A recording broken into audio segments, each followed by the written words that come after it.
J'ai vu hier le dernier film de Pedro Almodóvar, Douleur et gloire. Et bon, c'était un bon film, mais ce qui m'a vraiment marqué, c'était une petite scène de danse d'un homme qui a dansé à la musique de Grace Jones, La vie en rose. Et ça m'a bouleversée, je suis restée dedans toute la soirée, la nuit et le matin, et je me suis posé la question, mais qu'est-ce qui m'a influencée? Et c'était sa danse bien sûr magique, mais c'était la ligne médiane à partir de laquelle le monsieur dansait. Donc il y avait une force, je sentais cette force qui était bien sûr dans son cœur, parce que c'était une expression du cœur, mais physiquement, dans le corps physique, il y avait cette ligne médiane.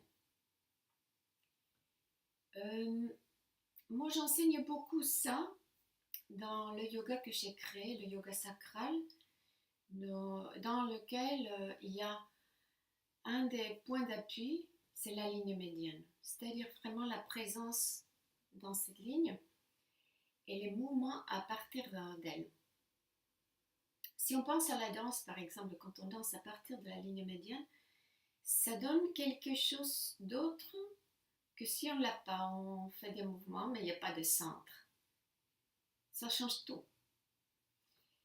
Donc il y a une force douce, mais c'est quelque chose de tellement naturel et on sent qu'il y a une présence humaine.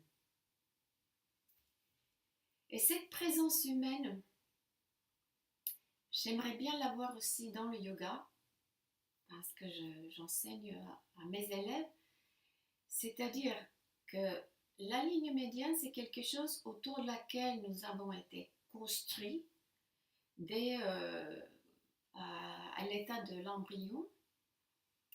Et, euh, et quand on fait la pratique des asanas, ce serait très important de pouvoir continuer à construire autour de cette ligne. Si on a d'autres points d'appui qui ne sont pas naturels, ça veut dire qu'on va construire autour des lignes qui vont peut-être aggraver le déséquilibre ou qui vont rien faire pour un équilibre, pour un équilibre épanoui, parce qu'il y a des équilibres qui sont le résultat des tensions. On peut tenir un équilibre, par exemple, quand on a les muscles tendus. Et par exemple, dans les asanas, quand on tourne le corps, le haut du corps, quand on tourne le corps, il faut être vigilant pour voir que la ligne médiane ne soit pas écrasée. C'est pas... Donc on ne laisse pas la force du mouvement d'écraser la ligne médiane. Et en fait, c'est le contraire. C'est à partir de cette ligne que le mouvement naît. C'est-à-dire, c'est la ligne, puis la respiration et l'énergie qui vont faire naître le mouvement très naturel. Ensuite, tout ce qui est en dehors du centre va suivre jusqu'à ce que ça soit possible. Mais jamais vraiment écraser la ligne médiane. Parce que c'est là qu'on respire et en même temps, quand on bouge à partir de là, c'est là qu'on arrive à créer plus d'espace émotionnel, d'espace psychique et spirituel, parce que c'est vraiment un espace.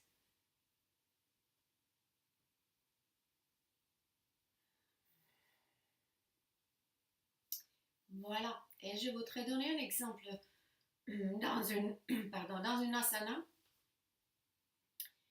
de la deuxième série de yoga Ashtanga qui s'appelle Kronchasana. Et là, on plie une jambe et l'autre jambe reste droite. Et là, il est très important de garder la ligne médiane On tend la jambe, on attrape le poignet de l'autre bras. Et ensuite, on va toucher la jambe avec le corps. Et ce qui se passe souvent, c'est que c'est un peu mécanique. On les met ensemble et c'est tout. Ou ce qui pourrait être pire, c'est que en même temps que je les rapproche l'un de l'autre, je m'incline devant et en même temps j'écrase encore la ligne. Idéalement, c'est que je suis vraiment présente dans cette ligne médiane et que tout le reste va venir soutenir cette ligne.